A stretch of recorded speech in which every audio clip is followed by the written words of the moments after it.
السلام عليكم واهلا وسهلا بكم، مرحبا بكم معايا فيديو جديد. كنرحب بكم كاملين وكنجدد الترحاب ديالي بكم دائما وابدا، وكنشكركم بزاف بزاف على الدعم والتشجيع ديالكم وعلى التعاليق الزوينه اللي كتخليو ليا، كتفرحوني بزاف. الله يفرحكم. واليوم ان شاء الله غادي نشارك معكم طريقتي في تحضير مربى البرتقال بمكونات ان شاء الله مضبوطه، وهذا المربى ممكن تحكموا في القوام ديالو. فما عليكم الا تتبعوا معايا هذا الفيديو الى الاخير باش تعرفوا ان شاء الله على المكونات وطريقه تحضير هذا المربى. فرجه ممتعه.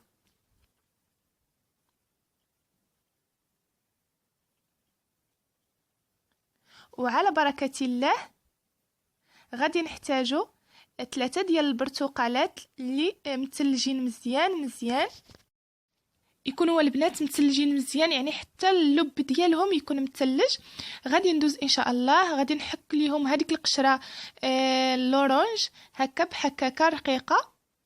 ما تاديوش البنات القشره البيضاء، فقط غير القشره الفوقيه، حيت القشره البيضاء غتطلق لنا المروره في المربى ديالنا.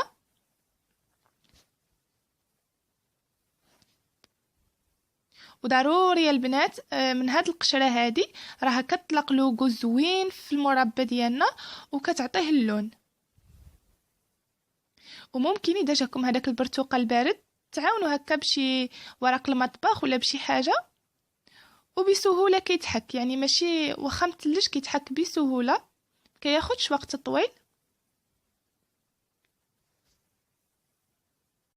بعد ما حكت ليهم هذيك الطبقه لورانج غادي ندوز هكا، غادي نحيد هذيك القشره البيضاء، غادي نقيه مزيان مزيان البنات من هذيك الطبقه البيضاء. هذيك اذا بقات كتخسر المربى غتجيب لونه ما زوينش، وغادي تجيبو مر. من بعد البنات ما كنقي هذيك البرتقاله من هذيك القشره البيضاء، غادي نحكها هكا في حكاكه رقيقه حتى هي، ونوضع هذيك الكميه اللي نحك نوضعها في كوكوت، حيت هاد المربى غادي نطيبوها في طنجره الضغط. وحتى هاد اللب البنات اذا شفتوا فيه شي عظام ولا شي حاجه حيدوه. غادي نستمر بنفس الطريقه، نقيه مزيان من القشره البيضاء ونحكو في الحكاكه الرقيقه. ضروري البنات تحكوه في حكاكه رقيقه ماشي غليظه، يعني باش ما تحتاجوش هاد المربى طحنوه بمولينيكس ولا شي حاجه، يعني كيجي قوام ديالو هو هذاك.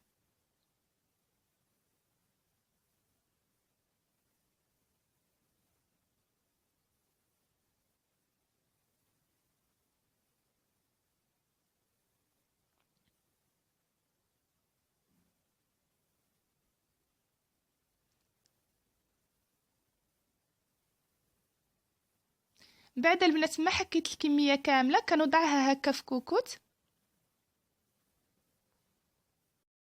غادي نوضع على البرتقال ديالنا 3 ديال الكؤوس ديال السكر غير مملوئين.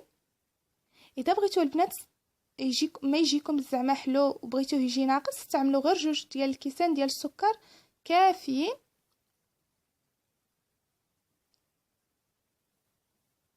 وغادي نخلطهم هكا مزيان مع بعض.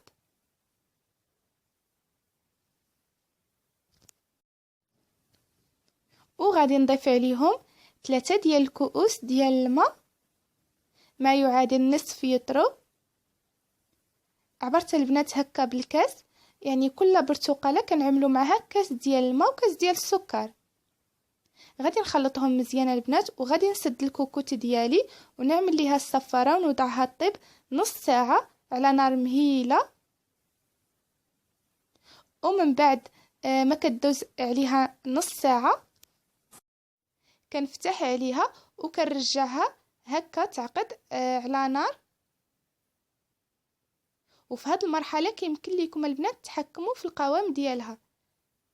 انا غادي نبدا هكا نخليها تغلي، وانا كنحركها مره مره حتى دير ليا واحد الكشكوشه بيضه داك الساعات صافي غادي نطفي عليها.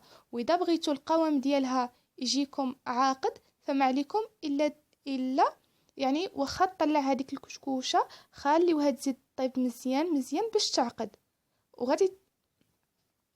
غادي تحيدوها من فوق النار عاد كتكمل العقد ديالها. المهم نتوما غير اللي بغاتها تجيها عاقده بالمزيان، يعني من بعد ما تطلع هذيك الكشكوشه تخليها واحد 10 دقائق هكاك.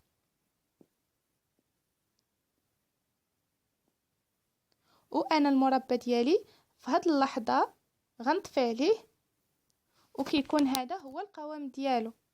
هو من بعد ما كيبرد كيزيد يعقد.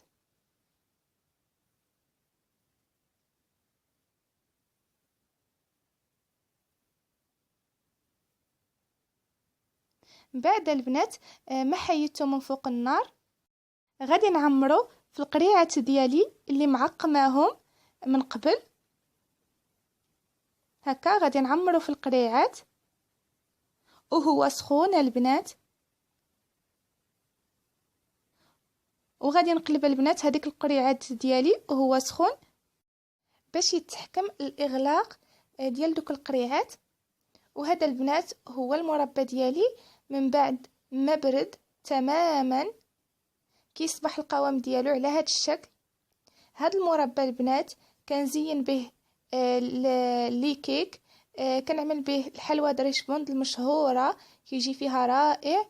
كذلك البنات ممكن يعني في هذا الفصل هذا تحتفظوا بالبرتقال بما انه موجود، وامتى ما بغيتوا تصاوبوا المربى كتجبدوه من الفريغو وكتقدوها. نتمنى الطريقه تكون واضحه، نتمنى نكون خفيفه ظريفه على قلوبكم، ونتمنى كذلك هاد المربى تكون عجباتكم. واذا عجباتكم ما تنسوش تخليو لي لايك، رايكم في التعاليق، واللي اول مره يشوف القناه وعجباته وعجبوا المحتوى ديالها يشترك معنا باش نكبروها اكثر واكثر. وكذلك نتمنى تبارطاجيو الفيديو مع الاصدقاء والاحباب ديالكم. دمتم في رعايه الله وحفظه. مع السلامه والى اللقاء في فيديو اخر ان شاء الله.